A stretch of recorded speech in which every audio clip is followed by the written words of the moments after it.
اعوذ باللہ من الشیطان الرجیم بسم اللہ الرحمن الرحیم رب اشرح لی صدری ویسر لی امری واحلل عقدۃ من لسانی یفقہوا قولی صدق اللہ العظیم۔ السلام علیکم ناظرین، میں ہوں شہزادہ شوکت، پروگرام صنعت و معیشت میں آپ کے ساتھ۔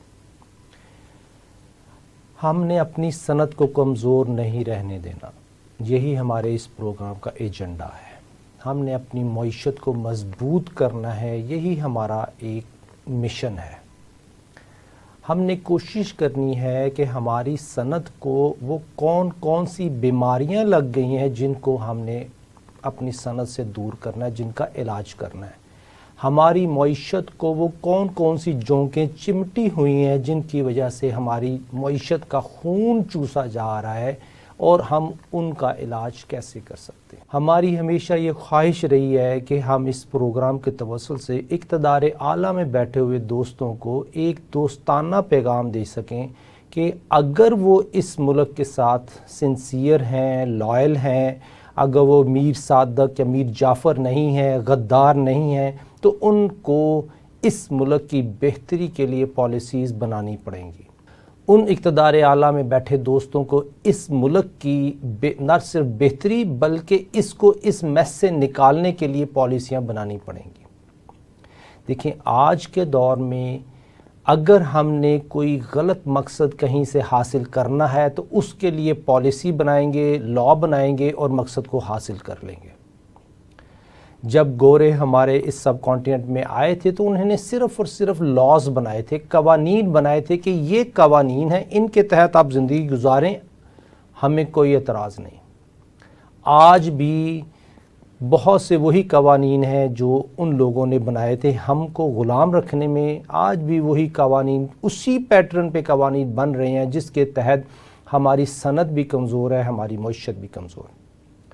10-11 کروڑ عوام غربت کی لکیر سے نیچے، باقی جو 8-10 کروڑ رہ گئے ان کو غربت کی لکیر سے نیچے لانے کی کوششیں چل رہی ہیں۔ اس طریقے سے چل رہی ہیں کہ پالیسیز وہ لائی جائیں کہ جو رہے سہے لوگ بھی مڈل کلاس میں ہیں وہ بھی غربت کی لکیر سے نیچے آ جائیں۔ اس کا آپ نے دیکھا کہ ہمارے بہت سے بچے اسکولوں میں ہی نہیں ہیں، کیونکہ افورڈ ہی نہیں ہو رہے۔ پرائیویٹ لیول ایجوکیشن سٹینڈرڈ نہیں ہے، پبلک سٹینڈرڈ بالکل ختم ہوا ہے، اور اس وقت ہم پاکستانی ہر طرف سے زیر عتاب ہیں۔ ابھی IMF کا مشن، ان کی فائنل رپورٹ آ گئی، سیکنڈ فائنل رپورٹ انہوں نے سبمٹ کروا دی۔ اس کے تحت انہوں نے پھر وہی ڈیمانڈ رکھی ہیں کہ ایکسٹرا ٹیکسز کہاں سے لگ سکتے ہیں، لگا دیے جائیں۔ IMF کیا چاہ رہا ہے کہ جی سیکنڈ ہینڈ گاڑیاں پاکستان آتی ہیں، ٹیکس اور بڑھا دو، پینشن پہ ٹیکس اور بڑھا دو، سیلریڈ کلاس پہ ٹیکس اور بڑھا دو، اور وہ جو کاروباری طبقے جو اس نیٹ میں نہیں ہے ان کو لانے کے لیے کوششیں جاری رکھو۔ اور اس کے علاوہ جو 2 بیانات ان کی رپورٹ میں ہیں کہ ہم جو پولیٹیکل انسٹیبلٹی ہے وہ ابھی بھی اس کے رسک ہیں، تھریٹ ہیں، ابھی بھی ہم پولیٹیکلی اسٹیبل نہیں ہیں۔ اور اس سے اگلا پوائنٹ جو بہت ہی امپورٹنٹ تھا کہ جی اسٹرکچرل ریفارم ابھی بھی چاہیے۔ کن کاموں کے لیے اسٹرکچرل ریفارم چاہیے؟ تاکہ فسکل ڈیفیسٹ ختم ہو سکے۔ کن کاموں کے لیے اسٹرکچرل ریفارم چاہیے؟ تاکہ ٹیکس ایمبٹ بڑھایا جا سکے۔ کس کام کے لیے اسٹرکچرل ریفارم چاہیے؟ کہ اسٹیٹ اون انٹرپرائزز وہ پرائیویٹائز کر دی جائیں۔ کس مقصد کے لیے اسٹرکچرل ریفارم چاہیے؟ کہ انرجی سیکٹر میں جو گڑبڑ ہو رہی ہے اس کو ٹھیک کیا جا سکے، تاکہ اسٹیٹ بینک اٹانومس جو باڈی ہے اس کے ریزرو بڑھ سکیں، تاکہ اسٹیٹ بینک کے جب ریزرو بڑھیں اور وہ ٹائٹ مانیٹری پالیسی لا سکے تاکہ انفلیشن نہ ہو۔ ناظرین، یہ وہ باتیں ہیں جو کتابی باتیں ہیں۔ کیا پچھلے 40 سالوں سے ہم لینڈرز کی باتیں مانتے ہوئے جو ٹرمز اینڈ کنڈیشن مان رہے ہیں اس کے تحت کیا ہم پاکستانیوں کو فائدہ ہوا؟ بس میرا یہی ایک سوال ہے۔ دیکھیں، ابھی پچھلے چند سالوں کی بات کر لیں، 1990 میں ہم پاکستانیوں پہ صرف 711 ارب قرضہ تھا، پھر یہ بڑھ کے 2000 میں 3000 ارب ہوا، پھر یہ بڑھ کے 2010 میں